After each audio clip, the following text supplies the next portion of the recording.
오늘 하나님께서 우리에게 주시는 말씀은 구약성경 시편 121편 1절에서 8절까지 말씀입니다.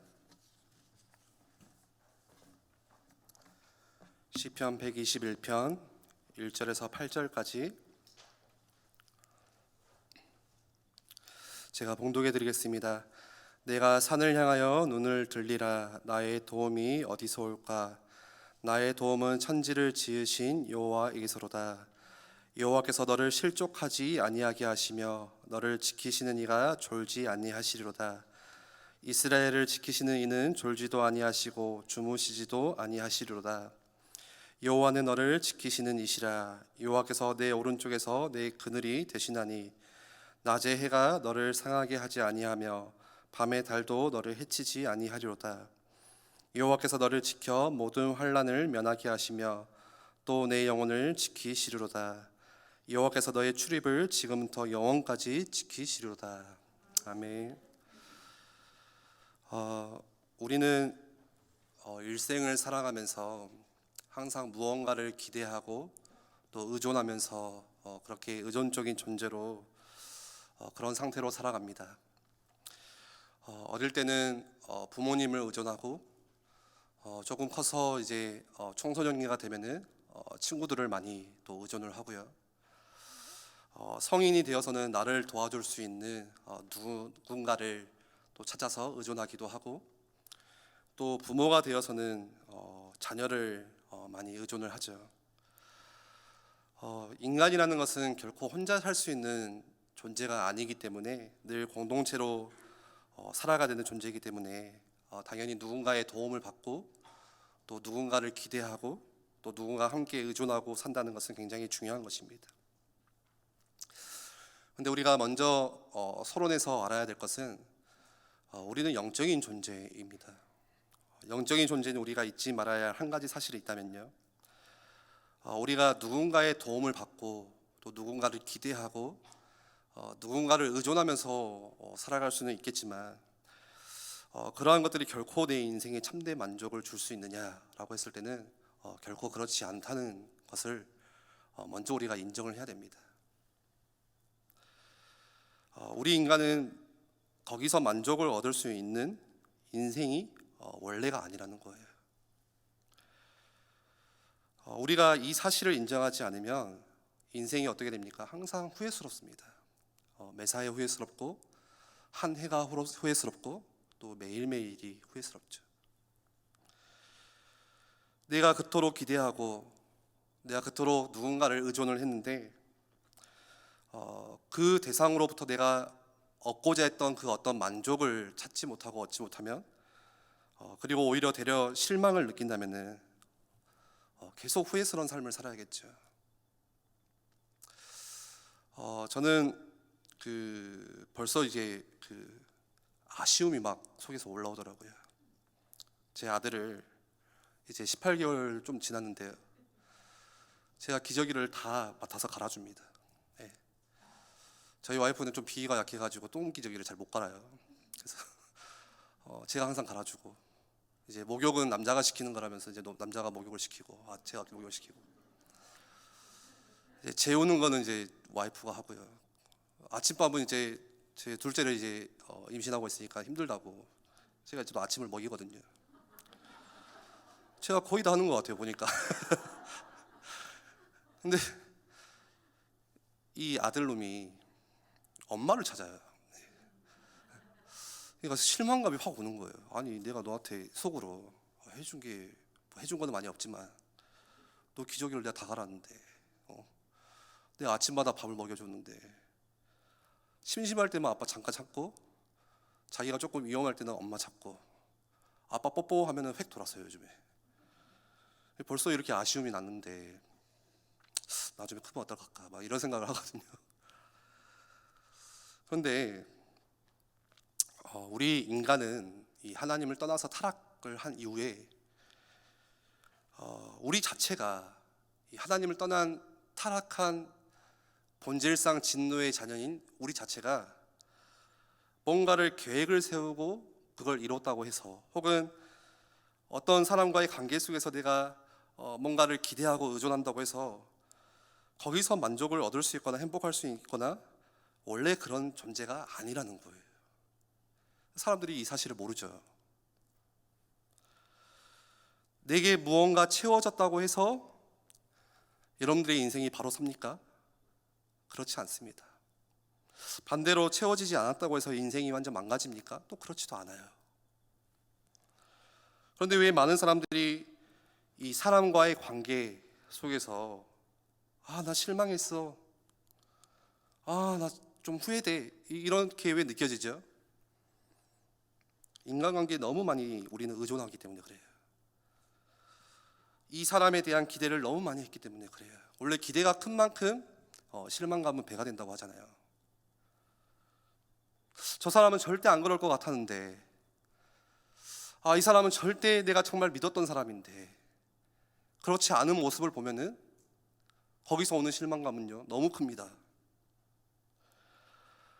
아마도 인간관계 속에서 최고의 관계는 이 부부간의 관계일 거예요. 결혼을 하는 관계.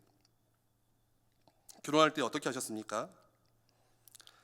혹시 이 중에 나 결혼할 때 상대방 얼굴 한 번도 안 보고 결혼했다, 이런 없죠? 이런 거 없죠.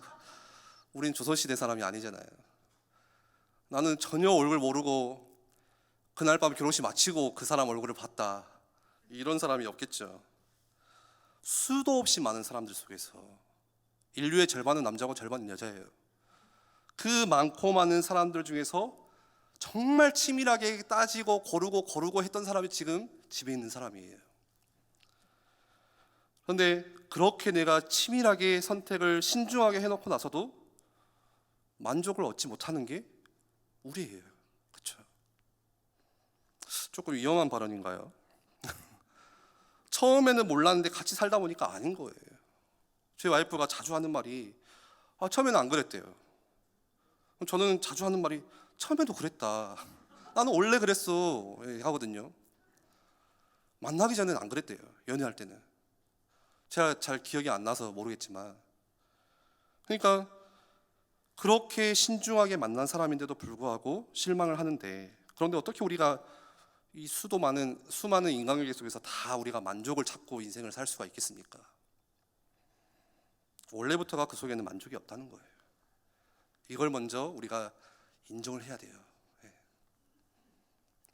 제가 예전에 군대에서 이제 실탄 사격 훈련을 했습니다. 저는 이제 그 강원도 쪽에 있다 보니까 좀 실탄 사격을 많이 훈련을 했거든요, 그때. 근데 군대 다녀오신 우리 남자 성도님들은 아실 거예요. 실탄 사격도 중요하지만 더 중요한 건 뭐냐? 탄피예요, 탄피. 그래서 항상 총 옆에다가 총알이 발사되고 그 탄피가 수거될 수 있도록 탄피 바지를 이렇게 결합을 시킵니다. 탄피가 딴 데로 튀지 않고 10발을 쐈으면 정확히 10발의 탄피가 수거되어야지만 이 사람이 10발을 쐈구나.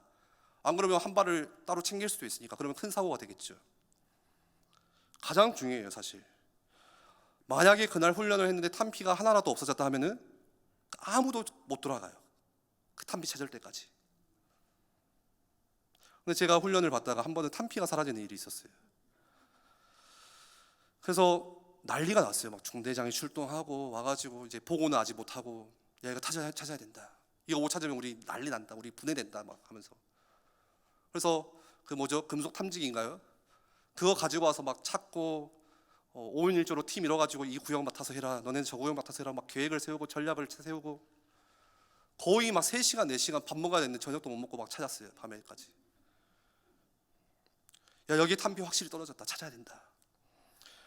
그런데 나중에 알고 보니까 탄피가 원래 거기가 없었어요. 안 떨어졌어요. 처음부터 수를 잘못 센 거예요. 무슨 말입니까? 마치 그렇다는 거예요. 처음부터 우리는 어떤 만족을 얻는 어떤 대상이나 관계나 계획이나 거기서부터 목표를 이룬다고 해서 만족을 얻을 수가 없다는 거예요. 처음부터 거기에는 만족이 없어요. 자녀를 두신 부모는 그렇게 생각하잖아요. 야, 네가 내 삶의 이유다, 내가 살아가는 소망이야. 나 남편 만나가지고 네 아버지 만나가지고 죽도록 고생했는데 나 왜 지금 사는지 아냐? 너 때문에 그래, 너 때문에. 그런 아들에 대한 소망. 그런데 아들이 나중에 방황을 하면요, 너가 어떻게 나한테 그럴 수 있어? 너는 그러면 안 되지. 처음부터 거기에는 만족을 할 수 없는 건데, 존재하지가 않는데 거기서 처음부터 우리는 만족을 얻으려고 한 거예요. 진짜 만족과 참된 행복은 어디서 옵니까? 오늘 말씀의 주제예요. 오늘 말씀의 제목이에요. 무한한 도움의 출처가 되시는 하나님과의 관계에서만 진짜 만족은 얻어지는 거예요. 그렇게 우리는 지음받았어요. 왜요? 하면 할 말이 없어. 그렇게 지음받았어요. 우리는 하나님을 만났을 때, 하나님과의 교제가 다시 회복되었을 때, 그리스도를 통해서 다시 하나님 만나는 길이 열리고 하나님의 자녀가 되어서 하나님과 관계가 회복되어질 때, 그때 비로소 우리 인간은 진정한 만족, 행복을 얻을 수가 있는 것입니다. 다른 데서는 절대 못 찾습니다. 찾는다고 하더라도 그거는요, 영원하지가 않는 아주 일시적인 잠시일 뿐입니다. 하나님과 관계 속에서 행복을 얻는 것이고, 하나님을 내가 예배하는 중에 거기서 진짜 기쁨을 얻는 거예요. 세상이 줄 수 없는. 하나님을 내가 높이고 하나님을 찬양하다가 내 마음에 뭐가 찾아오는 거예요? 세상이 알지 못하는 평안함이 찾아오는 거예요. 그리스도인은 어떤 사람입니까? 평안한 사람입니다. 두려운 사람이 아니라 평안한 사람이 그리스도인이에요. 왜 많은 초대교회 순교자들이 그런 핍박과 환난 속에서 순교할 수 있었습니까?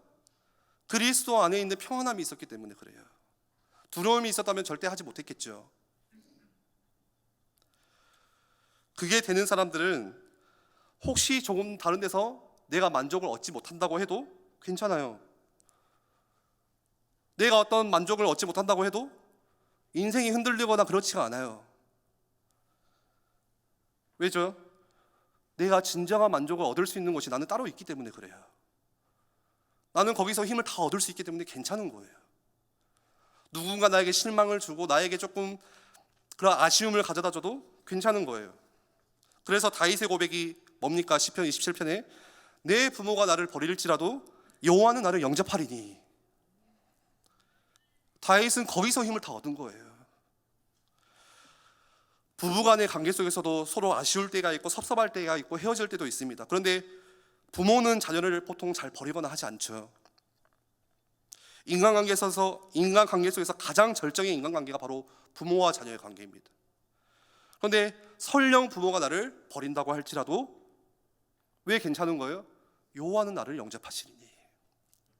모든 삶 가운데 대인관계가 다 무너지고 만족을 얻을 수 있는 것이 다 없어져도 그래도 여호와는 하나님은 나를 영접하신다.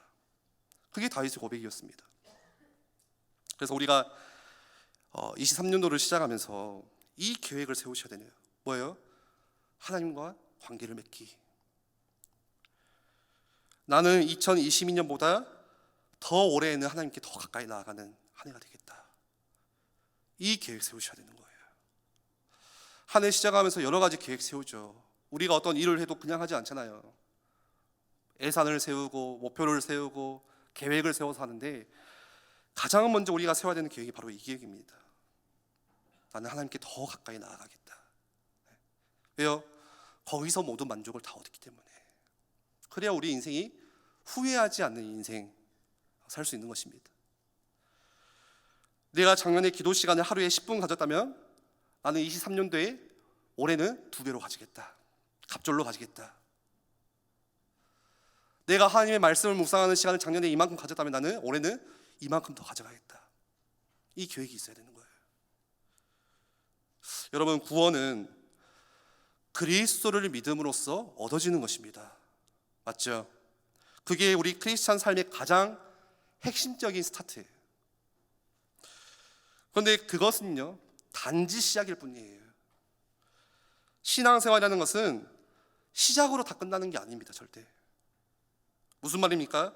실제 우리에게 남아있는 영적인 실제는 훨씬 더 풍성한 것들이 우리에게 앞에 남아있다는 거예요. 그게 뭡니까? 그게 하나님과의 친밀한 관계예요. 거기서 오는 엄청난 기쁨과 만족, 내가 작년에 느껴보지 못한, 내가 예전에 한 번도 느껴보지 못한 그 기쁨과 만족이 다 거기서 얻어지는 거예요. 그래서 우리가 하나님께 그리스도를 통해서 구원받아서 끝나는 게 아니고 그 다음 게 뭐가 있어요? 그 구원을 내가 인조이하고 누리고 그 구원을 내 것으로 삼고 거기서 엄청난 하나님과의 친밀한 관계들, 그게 우리 앞에 지금 놓여 있는 것들입니다. 진정한 영성이 무엇입니까? 바로 사랑이신 그 하나님과 관계가 계속 회복되면서 더 깊게, 어제보다 더 깊게 들어갈 수 있는 것이, 그게 바로 진정한 영성이에요. 그래서 성경에는 하나님께서 자기 사람들을 쓰실 때마다 특별히 어디로 보내셨죠? 우리 강단 말씀에서도 광야로 보내시고, 산으로 보내시고, 굴로 보내시고, 이유가 있기 때문에 보내십니다. 뭡니까? 그런 황량한 광야나 높은 산에 보내지면요, 금방 이해되는 게 있어요. 그게 뭐예요? 내가 누군지 알게 돼요. 인간이 뭔지를 그때 비로소 성찰하게 되는 거예요. 아, 내 자신이 진짜 아무런 힘없는 이 초라한 존재구나. 내가 뭔가를 많이 이뤘다고 해서 내가 뭔가 대단한 거 한 건 줄 알았는데, 내 능력이라는 것이 다 모아봤자 사실 아무것도 없구나. 무능력한 존재구나. 나는 할 수 있는 게 아무것도 없구나. 그래서 하나님을 바라보게 만드시는 거예요. 그런 경험들이 있으시죠? 높은 어떤 그런 산에 올라갔을 때, 아니면 엄청 대자연의 그 광경을 딱 마주하게 됐을 때 뭘 느껴요?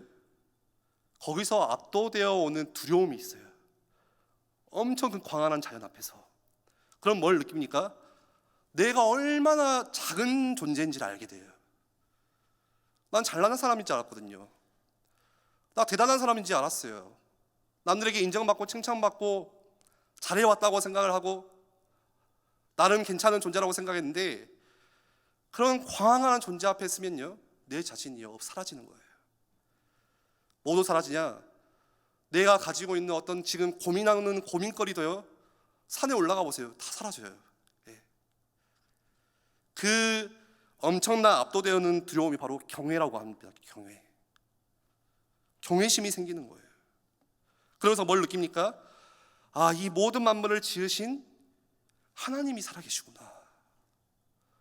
하나님이 존재하시는구나. 창조주가 있구나. 모든 만물을 창조하시고 모든 것들을 손으로 붙들고 계시는 그 하나님이 지금 살아계시는구나. 그러면서 내가 누구인지 보여요. 그래서 하나님은 광야로 보내세요. 하나님이 위대해지면요, 인간은 작아집니다. 왜 인간이 자꾸 높아집니까? 내 생각이, 내 의견이 자꾸 올라갑니까? 하나님이 작아지면 내가 올라가는 거예요. 내 소리가 커지는 거예요. 그런데 우리는 어디서 삽니까? 늘 이 도시에서 살거든요. 집에서 살고, 차 타고 다니면서 시내로 돌아다니고, 바쁘게 움직이고, 오늘 예배 마치고 나가시면, 운전하고 가면요, 엄청 조명들, 우리나라처럼 조명이 많은 데가 없죠. 화려한 조명이 있고, 네온 사인이 있고, 인간이 만들어 놓은 건물들이 다 이렇게 높여 있고, 아파트가 세워져 있고, 멋진 차들이 돌아다니고, 그런 데 속에서 늘 지내니까 인간이 만든 게 대단한 것처럼 느껴지는 거예요. 너무 화려하기 때문에. 근데 그런 화려한 조명이나 네온 사인을 가까이서 보면 뭡니까? 사실 그 담화예요. 담화, 전부 담화. 다음날 해 뜨면 다 없어지는 것들이에요. 오늘 시편 121편 말씀을 보시면 예루살렘 성전을 향하여서 올라가는 이 순례자들이 하나님 앞에 드렸던 노래의 시가 바로 121편이죠. 잘 아는 시죠. 그 당시에 이 순례의 길을 떠난다는 것은요, 뭐하고 직결되냐? 생명과 직결됩니다. 위험한 일이에요. 가능한 한 안 가는 게 좋아요. 살라면은. 지금처럼 캠핑, 차박이라고 하나요, 그거? 지금 여행하는 그것과는 차원이 다른 겁니다. 시편 121편을 혹시 이전에 읽으실 때, 야, 멋있다, 이렇게 읽으셨다면요, 잘못 짚으신 거예요. 험난한 산이 있고, 길이 놓여있지도 않아요. 협곡들이 있고, 거기 사이를 바위를 밟고 지나다니는데 언제 산짐승이 나올지 모르고, 한번 생각해 보세요. 길 가다가 호랑이 만나면 어떻게 됩니까? 예, 난리 나겠죠. 언제 강도를 만날지 몰라요. 예, 언제 무슨 일이 일어날지 모르는 그런 상황, 길을 잃을 수도 있고요. 그런 위험이 도사리고 있는 환경 속에서 이 순례자들이 가장 중요한 것이 있다면 뭐였습니까? 오늘 주제죠. 하나님께서 나를 지켜주신다는 확신, 그거 하나 있었거든요. 예수님을 믿는 저와 여러분의 삶 자체도 사실 순례자의 여정입니다. 지금 이 세상을 살아가는 동안 우리는 어떤 인생입니까? 나그네 인생이에요. 지금 살아가는 이 세상살이가 영원하지가 않습니다. 아주 잠시예요. 제가 어제 우연찮게 이제 갑자기 유튜브에 그 영상이 뜨더라고요. 예전에 했던 영상인데 90세 할머니하고 손녀가 아니라 증손녀 6살짜리가 같이 살아요. 이 6살짜리 증손녀는 이제 인생을 시작하는 아이고, 90세가 되신 그 할머니는 이제 살 날이 얼마 남지 않은 인생을 두고 있어요. 그 두 인생을 이제 교차하면서 보여주는데 눈물이 막 나더라고요. 이게 제가 죄송합니다. 요즘에 좀 영적 상태가 안 좋아가지고 이게 인생인가? 죄송합니다. 이렇게 살아가는 게 인생인가 하면서 막 눈물을 흘렸거든요. 차에서. 좀 주책이죠. 그런데 우리의 인생은 나그네 인생이라고 말씀하세요. 영원하지 않대요. 마치 지금의 기쁨도 영원할 것 같고, 지금 내가 가지고 있는 것도 영원할 것 같고 하는데, 우리 앞에는 뭐가 놓여 있습니까? 죽음이 놓여 있거든요. 죽음 앞에서는 다 내려놓고 가야 되는 것들이에요. 그런데 그런 나그네 길을 걸어가면서 예수님을 믿는 오늘 저와 여러분에게 가장 중요한 게 있다면 바로 하나님이 그 나그네 길을 지켜주시는 확신. 오늘 시편 121편의 주제는 하나님이 나를 지켜주신다, 이게 주제예요. 이 확신, 8절의 짧은 말씀이지만 그걸 6번이나 지켜주신다고 말씀하세요.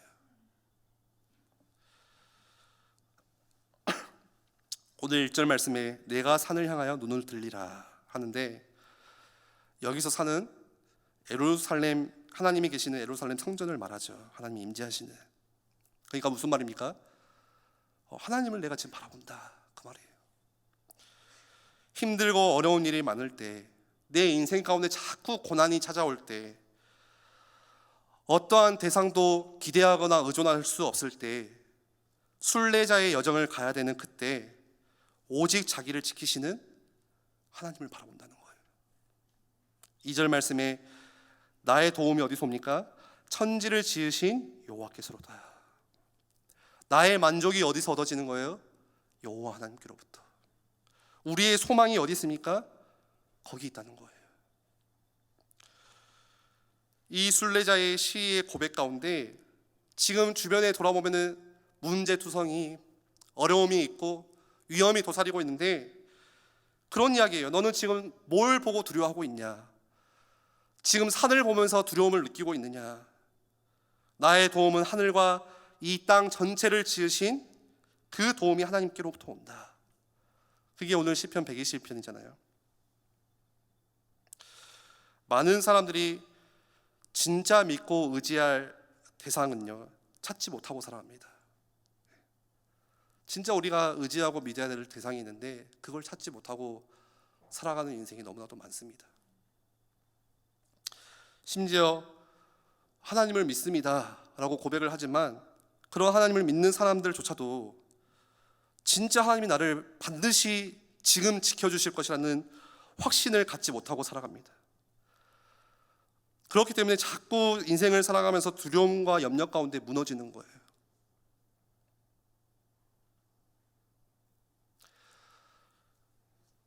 저는 교육자로서 사역을 하면서도 항상 앞에서는 하나님이 지키십니다, 하나님을 바라보면 됩니다 하는데 그때마다 밀려오는 두려움들이 굉장히 많아요. 사역에 대해서도 그렇고 보여지는 시선에 대해서도 그렇고 관계에서도 그렇고 일을 해야 되는데 어떤 사역을 해야 되는데 이거 너무 할 일이 많으니까 이걸 어떻게 해야 되나. 교회 밖에도 여러 가지 일들이 있고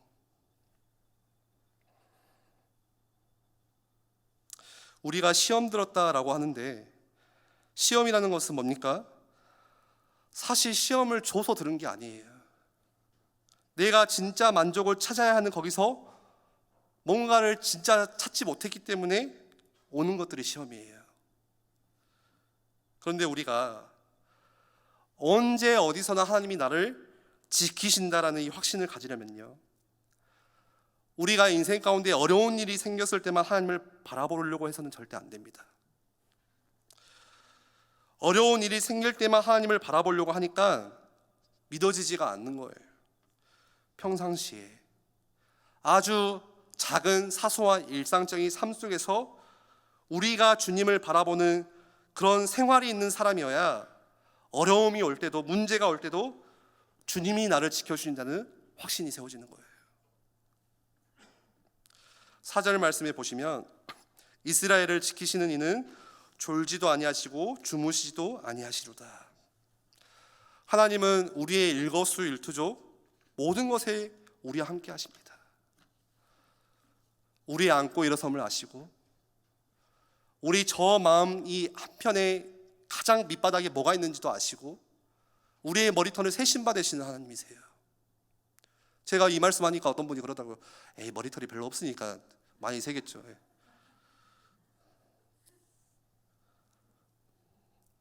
웃어야 될 타이밍이 안 웃으시면 좀 난감합니다.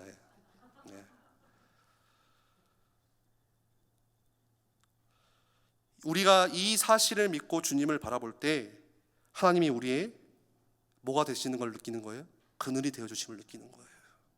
그래서 그 뒤에 5절에 여호와는 너를 지키시는 이시라. 여호와께서 내 오른쪽에서 내 그늘이 되시나니. 오늘 우리가 이 수요일 밤에 함께 모여서 예배하는 게 무엇 때문입니까? 어떤 은혜입니까? 하나님이 오늘 이 시간에 우리의 그늘이 되어주시고 그래서 오늘 우리가 여기 와서 예배를 드리는 거잖아요. 그런데 하나님께서 우리를 지켜주신다는 것이 어떤 문제도 우리에게 일어나지 않을 것이다 라는 그런 의미는 아닙니다. 그렇게 해석하시면 안 됩니다.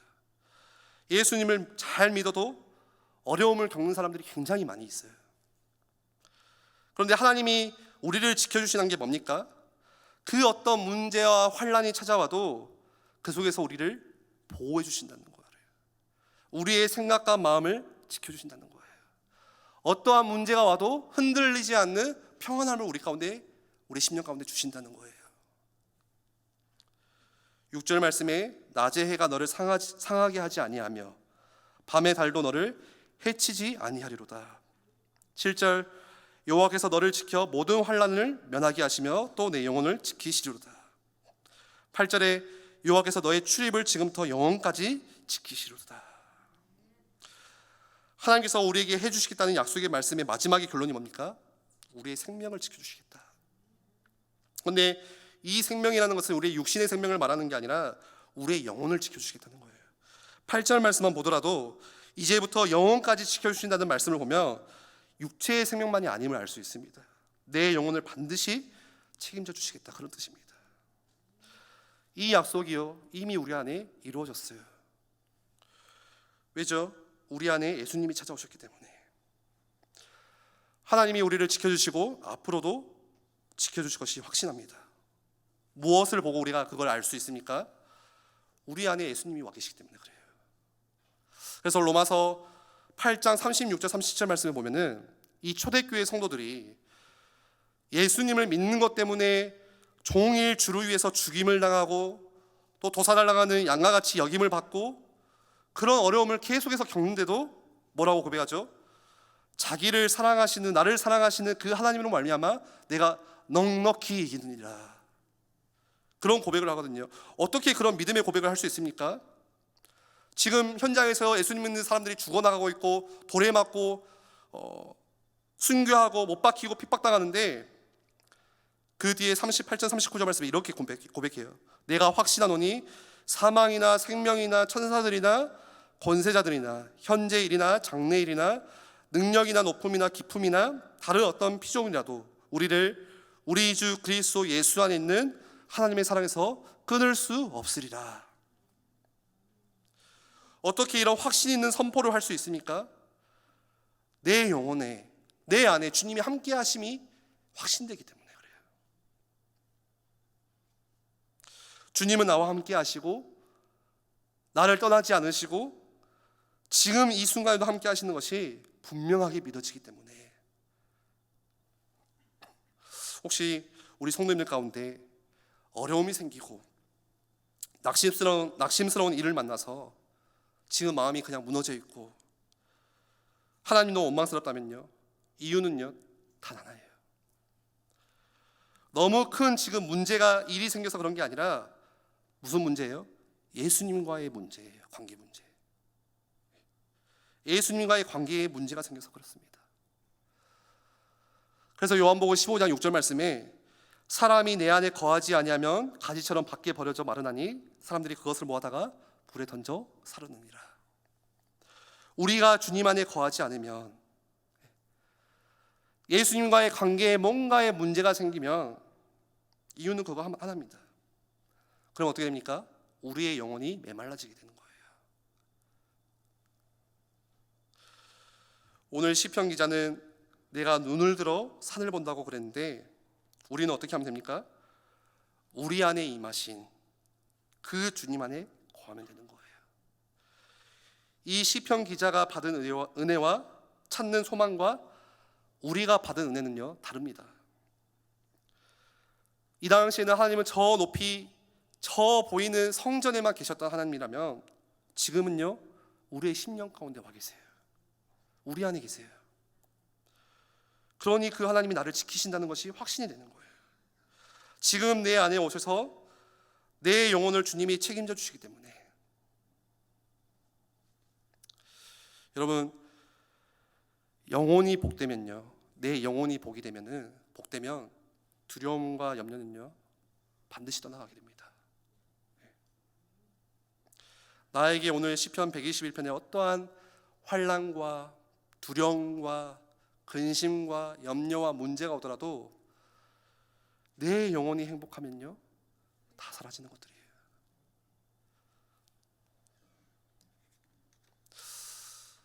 그래서 시편 146편 말씀에 보시면, 나중에 그 뒤에 말씀 보시면요, 이스라엘 백성이 바벨론에 70년간 포로되었다가 다시 풀려나서 고국 땅으로 돌아오죠. 그때 얼마나 큰 기대감과 꿈과 이 부푼 꿈을 가지고 고향 땅으로 돌아갔겠습니까? 야, 우리가 가서 다시 예배하자. 그런데 도착하고 나니까 막상 현실은 그렇지가 않은 거예요. 부모님께 들었던 그 아름다운 성전은 다 불타 없어지고 성벽은 다 무너져 있고 이상한 도비야 와가지고 막 괴롭히고 능욕당하고 있고, 거기서 오는 허탈감, 뭔가 기대를 하고 왔는데 그 실망이 너무 큰 거예요. 그런데 그때 한 기자가 고백을 하잖아요. 귀인들을 의지하지 말며 도울 힘이 없는 인생도 의지하지 말지니, 와서 보니까 우리를 도와줄 수 있는 사람이 단 한 명도 없고 내 주위에는 지금 나를 방해하는 사람들 뿐이고. 그러면서 5절에 뭘 이야기합니까? 시편 146편에 야곱의 하나님을 자기의 도움으로 삼으며 여호와 자기 하나님에게 자기의 소망을 두는 자는 행복하다, 복이 있도다. 어디에 소망을 두는 사람이요? 야곱의 하나님께, 그 하나님께 소망을 두는 사람. 소망을 어디에 두라는 거예요? 예루살렘 보여지는 성전 말고 하나님께 소망을 두라는 거예요. 그게 오늘 우리 말씀의 결론입니다. 그 하나님은 어떤 하나님이십니까? 6절 말씀에 여호와는 천지와 바다와 그 중에 만물을 지으시며 영원히 진실함을 지키시는 하나님이세요. 그 하나님은 또 어떤 하나님이십니까? 7절 말씀에 보니까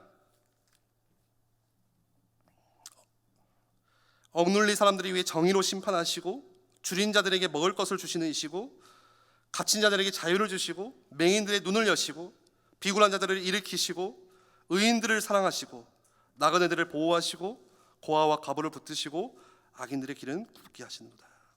시온아 여호와는 영원히 다스리시고 네 하나님은 대대로 통치하시로다. 할렐루야. 그 하나님께 소망을 두시면 됩니다. 1월, 2월이 지금 렘넌트들 수련회 기간이죠. 오늘 또 우리 마르토 수련회 다녀와서 우리 중동부 고동물 렘넌트들이 많은 은혜 또 받고 또 귀한 포럼을 나누더라고요. 우리 부모님들도 얼마나 그게 감사하고 큰지. 그런데요, 집에 가보면요, 갑자기 또 애가 가기 전에 애가 있어요. 그럼 그런 생각이 들 거예요. 아니 이놈은 은혜 받고 왔다면서 어째 하나도 안 바뀌었을까? 우리 전도사님들 볼 때 분명히 눈물 흘리면서 기도했던 얘가 이번 주 주일에 졸고 있어요. 그럼 뭐 화가 나겠죠, 막 이제. 네. 오늘 말씀이에요. 어디에 소망을 두시면 됩니까? 네. 힘없는 인생에 소망 두는 게 아니라 하나님께 소망을 두시는 거예요. 하나님이 하셔야 되는 거예요.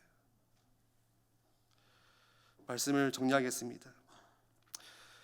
요한일서 4장 18절 말씀에 사랑 안에 두려움이 없고 온전한 사랑이 두려움을 내쫓는다 말씀합니다.